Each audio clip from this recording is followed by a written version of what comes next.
here I am, ready to go.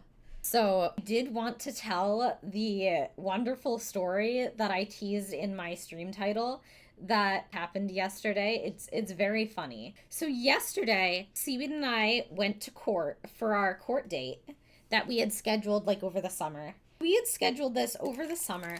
Basically, the background here is that so our previous landlord, as longtime viewers will likely remember, was awful. There was a whole series of issues. First of all, we moved in, there was no laundry when there's supposed to be laundry, so we were walking like 10 blocks down the street to a laundromat for the first month that we lived there. We only got laundry because we threatened to sue them for fraud, or like soon, like around the same time that the laundry was like being dealt with, there were issues with our central heating and AC. Basically, like we have the same type of system here, but like they actually work, which is really nice. But at the old place, we got there and they would like drip, and the temperature was really hard to control.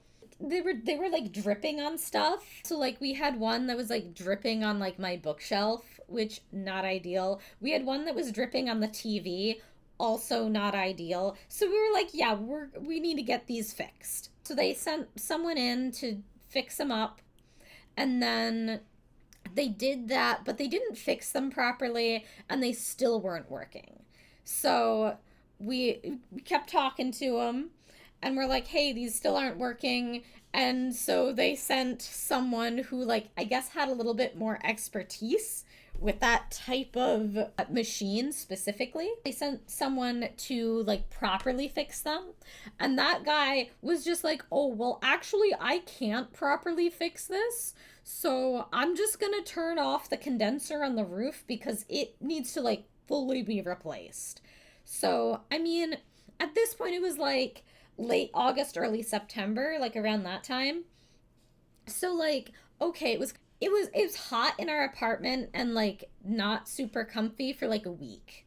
And then it was kind of like, okay, it's fall. It's not that big of a deal if we don't have air conditioning or heat because it's just comfortable. So we were like that for a little while. Meanwhile, going back and forth, because, time's a ticking.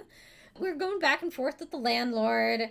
They're taking forever to respond. They're like forgetting the whole conversation that had gone on. It was a lot. But eventually it got to be like November, December. We're making phone calls to them like, hey, it's getting cold out. We need this fixed. Like now. Otherwise it's going to be illegal. And they're like, okay, we're working on it. Except one time we got this person who was like, oh yeah, that issue. Yeah, we're just waiting on the landlord to approve the work. Like literally the owner to approve the work to be done on the condenser on the roof. Like they just needed permission to like order the part and get the contractor there. The owner was just like, nope. I don't care if my residents don't have heat. I just care about money. So didn't do anything. So that continued on for a little while. We kept asking the owner to call us, which never happened, no matter when we asked. Like, it has not happened at all. I have not spoken to this owner once. I've heard, like, things that the owner has said through other people, like down the grapevine sort of thing, but, like, not directly from the owner at all. Like, even to this day. Okay.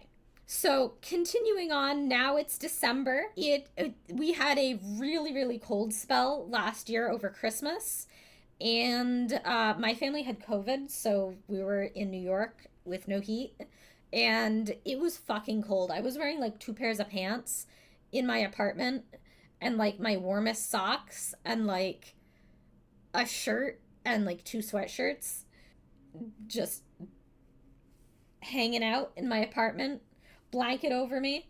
Oh, they gave us some space heaters at one point too, because they were like, oh, I didn't realize it was that bad that you didn't have any heat at all. Here, have some space heaters. They said they'd give us three because we had a 3-bedroom apartment. And what ended up happening was they gave us 2 space heaters and a fan. So, like, obviously the fan is out. We already had fans, which we had been using, like, when it was hot out and everything. So we didn't use the fan at all, but we had the two space heaters, and we each got one of them, and we would go around the apartment with our space heaters and, like, plug them in to the outlets wherever we were. Because, yeah, it was fucking cold. Like, the thing with the space heaters, like, okay, I get that this is a bigger fix that needs to happen, but first of all, they should have started working on it sooner. Second of all, if it was only just getting addressed then, this wouldn't have been as big of a deal because, like, okay, you're giving us a little band-aid solution to tide us over until you can actually fix it. Like, okay, that would be somewhat reasonable in my opinion. But that was not what was happening. Because soon after we got the space heaters, we were talking to the person who was like the person dealing with our issues, who was just like, are the space heaters not enough? Like, no, we're not paying $3,000 a month to not have heat and only have to have these space heaters that you gave us that fucking broke, by the way, by the beginning of January. And also, we have to pay for these through our electric bill. Like, you're not the one paying for these, we are. Like, they could have sent us more space heaters and foot the bill for those space heaters. Yeah, seriously. So eventually it got to be like the end of December, and we called them and we were like, hey, we're gonna withhold like our rent. We're not paying any rent until this problem is fixed because this is illegal. We could go to court for this and win.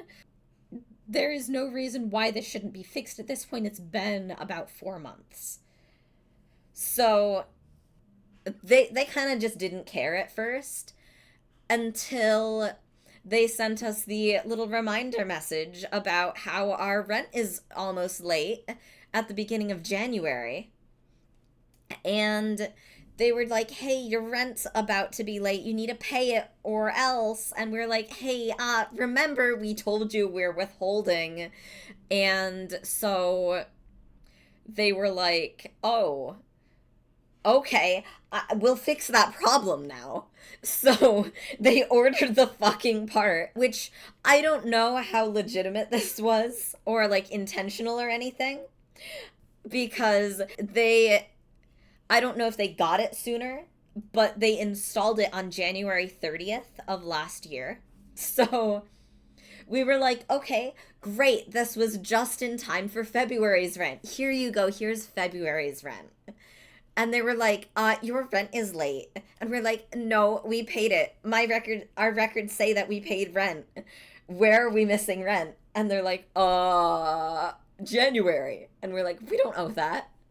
And then we would just go in a circle every single month from then on out. They would say, oh, you owe this much money. And then we would say, no, we don't. We legally withheld that rent. And then they were waiting for the rent for that time. They didn't even get it in. Yeah, that's what I'm saying. Yeah. So like all of January when we had no heat and it was the dead of winter, they were just sort of assuming that they would get paid for that. Like, no, bitch, you're not getting paid for services you didn't provide.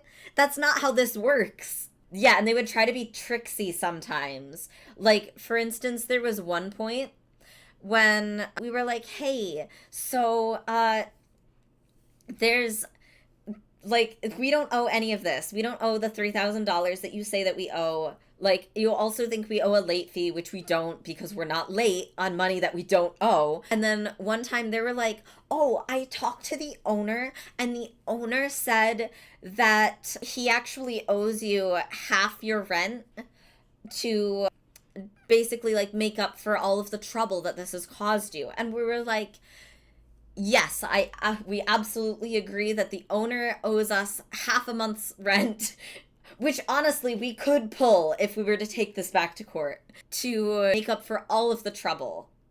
And they're like, okay, we're waiting for the second half of the month's rent that you owe. And like, no, that's not what we agreed to.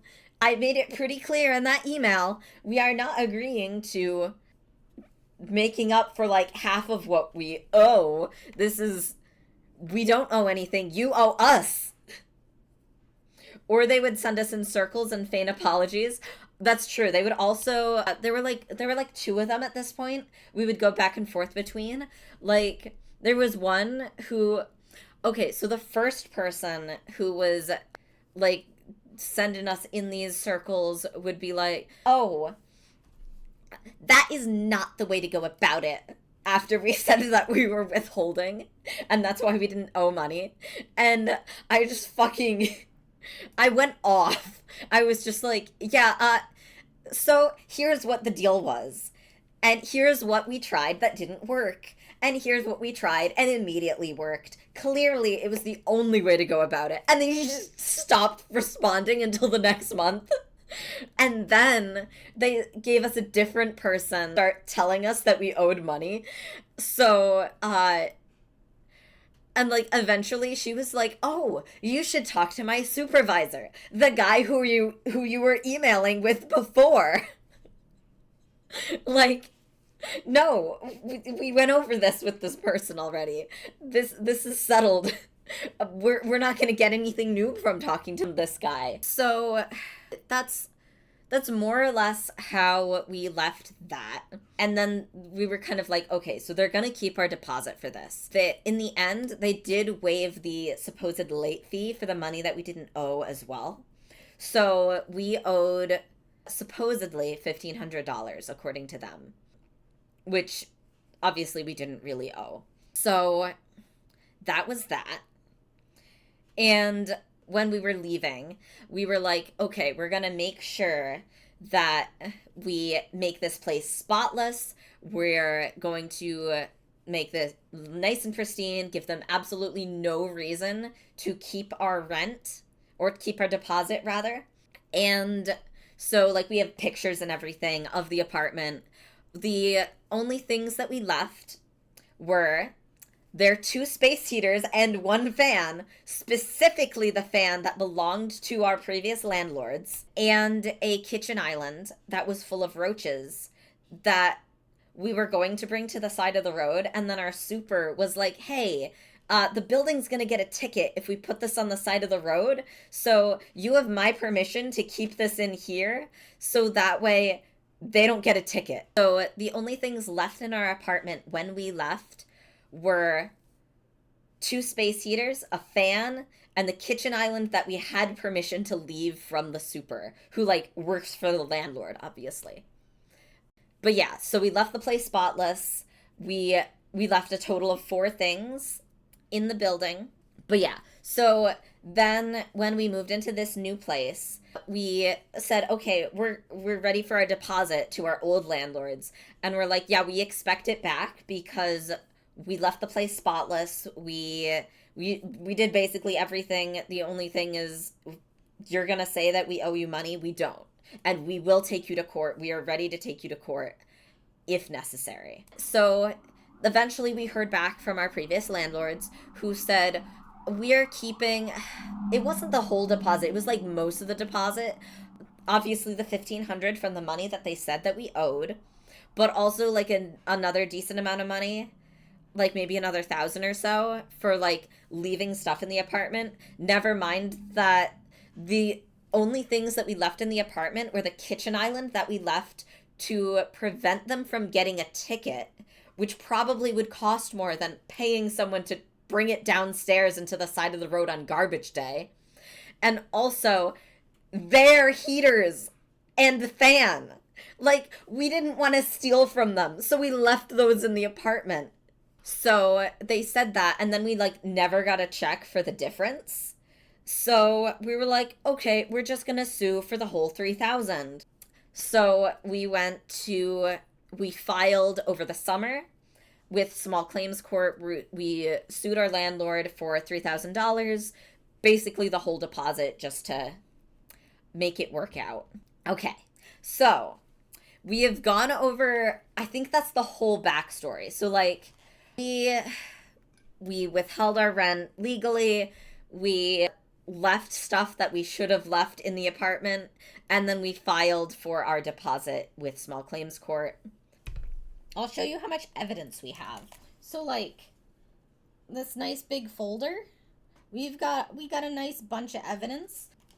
Like we even have like photos of a thermometer in our apartment taking the temperature. And in terms of, because I had a whole document, like a Google Doc, basically like the points that we would making this case. So like we had exhibit A through O, like more than half the alphabet had to be used in order to cover all of our evidence that we were planning to show. So we prepared all of this. We were ready. We took it with us. We were ready to go. So there we are. We're ready to go. We show up to court. We're dressed nice, professional. I have my pink shirt on for Elle Woods, as you should. Seaweed had some nice pink pants. Just for Elle Woods, obviously. So we were the first ones in the courtroom. We got there and we were like, where do we go? And there was like no one in there. So we just sort of sat behind like was it like prosecutor desk or something? And then other people started showing up and we're like, I think we're supposed to move back. So we did. And then eventually, yeah, the claimant desk, that's the fancy word. Eventually a cop came in and this cop's like, okay, you should have a number between 41 and 57, so go look at the page outside and let me know what your number is. So we were number 45. So we went up and we were like, I was just like, yeah, number 45. And the cop, who is a woman cop, so like probably not the chuddiest of chuds, hopefully, but yeah, she was like, okay, name, and I'm gonna say my like streamer name, just sub in my real name if you know it. Yeah, girl boss alert for the cop, obviously. She still had some hog energy, yeah, but she was using it for good, as we'll get to. So I was like, yeah, theory, because obviously it's theory versus YHT management, obviously. So, and she's like, okay, great. And so we sat back down, we're waiting for our case, and no sign of YHT management. That was the name of our previous landlords, which I don't think we said until after we moved out, but like they, at least over the summer, they had over 2,600 buildings owned in New York City. So like across the 5 boroughs. Like it's that many. So we sat back down, the cop checked in other people, they talked to us. Eventually someone came in and was like, yeah, I'm here for YHT management. And then I guess they were like, it kind of seemed like they were assuming that I just wouldn't show up. Like, why the fuck would I sue you and then not show up? Like, what are you thinking, dude? So that guy checked in, who also wasn't even like the lawyer who was working there. He was like the like either paralegal or like student or something, maybe. Assistant, I think, would imply that he's already a lawyer, which he said that he wasn't. But yeah, the cop outside was just like, yeah, theory's here. And then he just goes like, theory is here? Then that guy had to sit down, clearly like texting frantically with his boss, who's the boss, I guess, like had like the actual lawyer, I guess, I don't know, had like a family emergency or something, so couldn't show up. And so we went up and we talked to the cop and the stenographer, and they were like, okay, so they can't actually come because there's whatever's going on. We can have them come in through Teams, but like, oh, our Teams isn't working, so we can't do that. We'll have to do night court. And we were like, I guess we can do that. We'd rather not. Like, I mean, we both took a whole day off to get here. And they were like, yeah, I know, but it's like a courtesy thing. If one party can't make it, then we adjourn and you'll get rescheduled, basically. Yeah, they sent the second string lawyer, basically. So Yeah, so they like rescheduled a date and they're like, okay, we're gonna see if they agree to night court now, which would be like the end of February. And we're like, that kind of sucks. We don't really love this solution, but like we can live with it. And also, if it's night court, we don't need to take a whole other day off. Adjourn and you'll get rescheduled, basically. Yeah, they sent the second string lawyer, basically. So yeah, so they like rescheduled a date and they're like, okay, we're gonna see if they agree to night court now, which would be like the end of February. And we're like, that kind of sucks. We don't really love this solution, but like we can live with it. And also, if it's night court, we don't need to take a whole other day off. So they talked to the other guy and he was like, okay, we'll see. And then is like, Theory, can I talk to you? So we went out in the hall and he's just like, okay. So the owner agreed to try to settle for $2,000. Is that okay with you? And we're like, no, absolutely not. We're suing for $3,000 for a reason. And he's just like, oh, well, it's about owed rent. And we're like, we don't owe anything. We legally withheld and have all of this evidence. So he's like, oh, okay. And so we sat back down and he's like, I'm going to see if I can convince them to give you the full 3,000. Like, clearly acknowledging that this was not a winnable case. On their side, anyway. So, basically, we're waiting and we're waiting and we're waiting. Because, like, yeah, absolutely. If they want to settle for the full payment, that's ideal. Because then we don't need to go back for night court. I feel bad for the assistant. I know, me too. And then eventually the judge comes out. They're checking other people in. They go through like most of the roster. There's only one pair who are like both parties are there. Everyone else, their cases either get dropped or they get rescheduled. Like, there's a couple people who had been rescheduled and were like, their cases had been, and so their cases were dropped. There was one like dry cleaning couple, it seemed like, who were like the person who sued them didn't even show up, so like that just totally got dropped. The cleaners went home, a few other people went home, like with rescheduled night court dates mostly. A couple people had day court dates further down the line. So there was one case that was actually able to happen. We were waiting for our guy to hear back from YHT giving the okay to like settle the case for the full amount. There was one party where both sides were there. So this case was basically like very much a crazy cat lady who sued a vet for supposedly not treating the cat properly when she brought the cat in like with like gum issues. So like crazy cat lady has this 18-year-old cat who is like having trouble eating because of gum issues. So she takes the cat into a vet. This is like an emergency vet, so it's not her typical vet. This is like someone she was able to schedule with relatively quickly. So she goes there and she is like, my cat is having trouble eating because of gum issues. And the vet is like, okay, I can do these treatments. I can't really operate on this at all though, because like there's like infection and you need to do these treatments and then come back in a couple weeks once you've done that, and then we can operate. And she's like, okay. And she goes and she gets the instructions from the desk and she signs it. And then eventually she takes the cat to another vet who like is able to like finish solving the problem. Basically, as it turns out, based on the vet, the cat was not doing great. And more than just being like 18 years old, like cats don't normally live that long. Usually that's closer to like 15. So this cat's pretty damn old to begin with. But also it had like mites and fleas and scabies. So like, no, this is not the healthiest cat out there. Like even for 18. Like you do not want all of these parasites on your animals. Allegedly. True. This is alleged. because apparently the vet showed the woman this, and she's like, oh, I thought it was just dandruff. And so I guess she didn't do anything about it.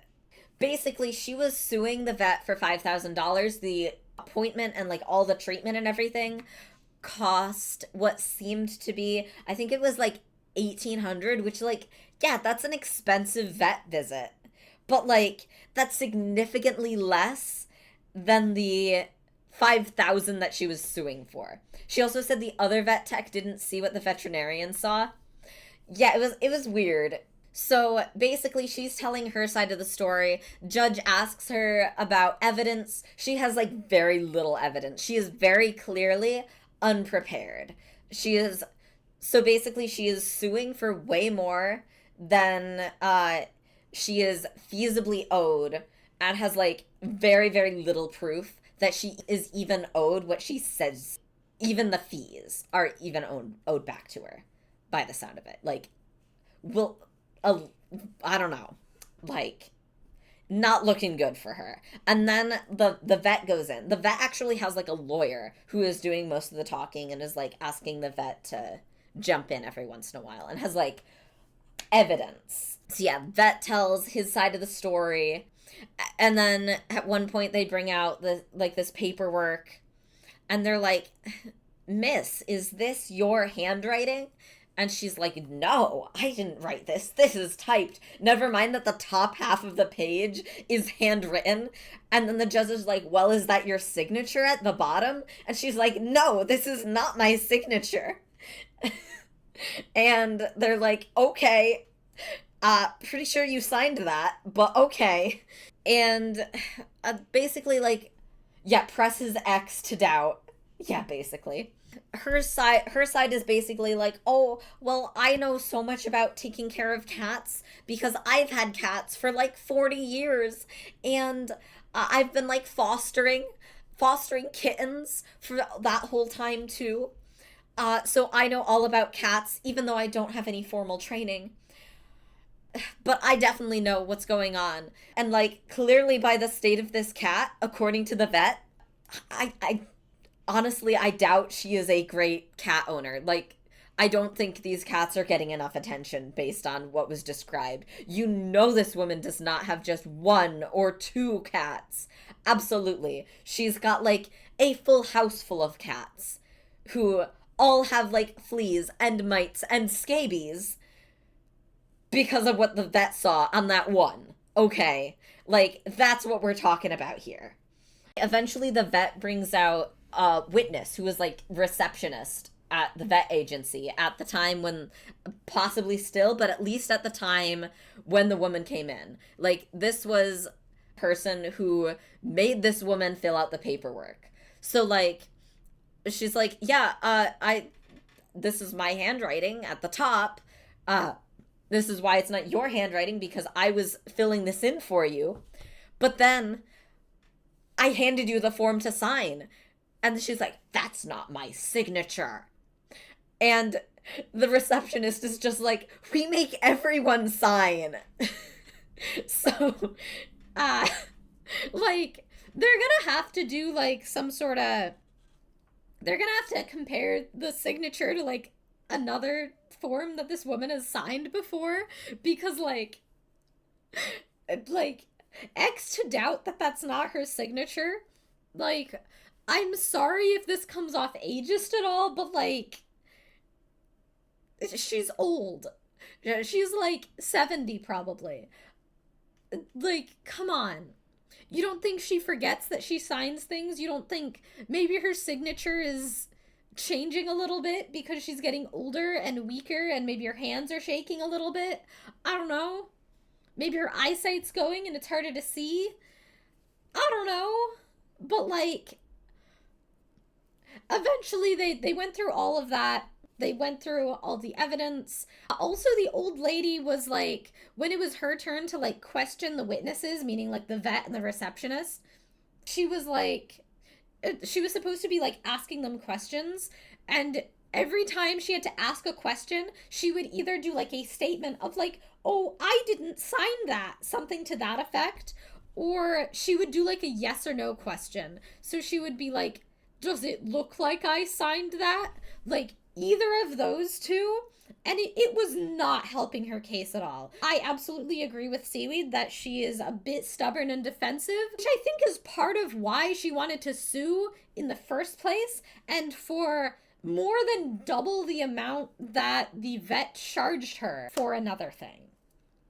So, yeah. She was supposed to do a yes or no, but I think she struggled with that. She was absolutely struggling with the questioning part. By the end, they did not like declare the winner there, but like, come on. Who do you think is winning that case? Like, seriously? Do you think that old woman, who didn't even bring evidence to the stand to speak of, is winning? I don't think so. Like, they'll compare the signatures and probably see that it was hers, honestly. But yeah, that was the story of the crazy cat lady. Now, let's get back to ours. So, we have this, we're waiting in there for the guy to hear back from YHT management to see if they can settle for the full amount. And it's taking a really fucking long time. I whispered to Seaweed at one point too, like, I absolutely would believe it if YHT is just going to hold us here as long as possible. They're just going to stall and not give this guy an answer, so that way they have to waste as much time as they can. Like, eventually, while the guy was out there, the cop came up to us and was like, where did he go? And we're like, oh, he's out in the hall. He's waiting to hear back about the settlement. And she's like, oh, did you get his name? And I was like, no, because I hadn't gotten his name yet. I didn't get his name until the next time I talked to him. And only because the cop asked me for his name. But anyway, so the cop's like, oh, if only you'd gotten his name, then we could call his ass down here. And drag his ass in here again. Like, that would have been pretty great.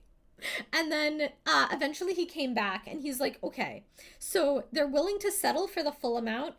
Like, eventually, while the guy was out there, the cop came up to us and was like, where did he go? And we're like, oh, he's out in the hall. He's waiting to hear back about the settlement.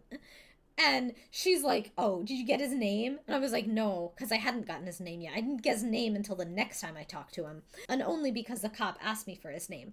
But anyway, so the cop's like, oh, if only you'd gotten his name, then we could call his ass down here.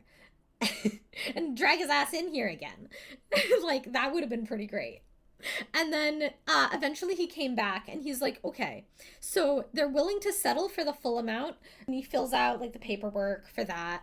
I was like, yeah, oh, great. I'm reading all the paperwork, like reading all the fine print, making sure everything's like, I'm not putting my signature on something that I don't agree to, because like, I do not trust YHT management further than I can spit. Seriously. Like, do not trust them at this point. So I was like, okay, so what happens if they don't send us the check? Because, like, the deal is that they need to send us a check. Yeah, we got gaslit by them enough. Absolutely. So, like, basically the guy's like, oh, they're going to send you the check. I was like, okay, but what if they don't? When can I expect it by? And he's like, okay, well, you'll get it within 2 weeks. And then he checked the box for if you don't get the check, then basically you can bring them back to court. So I was like, great. This is gonna work out. I'm actually kind of wondering, now that I'm thinking about it, was this guy, when he was filling out that paperwork, because when I first looked at it, neither of the boxes were checked in terms of like, A, something happens, or B, we can bring them back to court. Like the case opens up again, basically, if we don't get the check within 2 weeks, which is February 14th. So I can let chat know if we get that check or not. And we will be bringing them back to court if we don't. I don't know if this was like intentional, like why is she going like, oh, well, don't check the box so that way they can't legally do anything when we don't send the check. I think it was for you to choose, to be fair, and he didn't really know what he was doing. Yeah, that would be the other side of that, where it's like, he just doesn't know what he's doing. if we don't get that check, we're taking him back to court. If anyone from YHT is watching this, we will be taking you back to court for not only the $3,000 that we originally sued for, but also for all of our missing wages. And that includes the daily Columbia tuition from Seaweed. So, clearly, it is in your best interest to send that check. But they agreed to that. We signed the paperwork, and YHT is absolutely going to be like trying to get away with shit, but also they're incompetent. Hence why they immediately decided to start working on the problem once they were sure that we were withholding rent. Like going way back into the story. But anyway, eventually the cat case is done. So we go up with YHT's guy. They don't let Seaweed up because the case only had my name on it. So it was Theory versus YHT Management. Like, yeah, they immediately settled when we actually showed. Yeah, that too. Although, to be fair, this wasn't like an immediately settle for everything. This was they were bargaining for a decent amount of that time. Like there's a reason why we were the last ones in that courtroom. So basically, cat case is done. I go up with the guy representing YHT. And it's basically like, okay, yeah, there's a settlement. You agree to this. You weren't threatened or anything. Cool. So I go up there. I have to do the oath, like raise your right hand, that I will tell like nothing but the truth, all of that spiel. I'd like at this point, like my heart was like in my throat, like pounding in my ears, so I heard like half of what was going on, but I was like, yeah, I'm telling the truth here. I heard like half of what was going on. Judge is like, Miss Theory, and then clocks me because I had like a button down and a blazer on. So the judge fucking clocked me and is like, sorry, what are your pronouns? I was like, oh, they, them. And then we went through the whole settlement questioning and everything. After it was clear that I was not threatened into taking the settlement for the full amount that I was suing for, the guy from representing YHT left. And he's just like, I did it, guys, as he's leaving. And then, like, judge, stenographer, and cop are all like, I think that went pretty well for you guys. Nice job. And we were like, yeah, we think that went pretty well, too.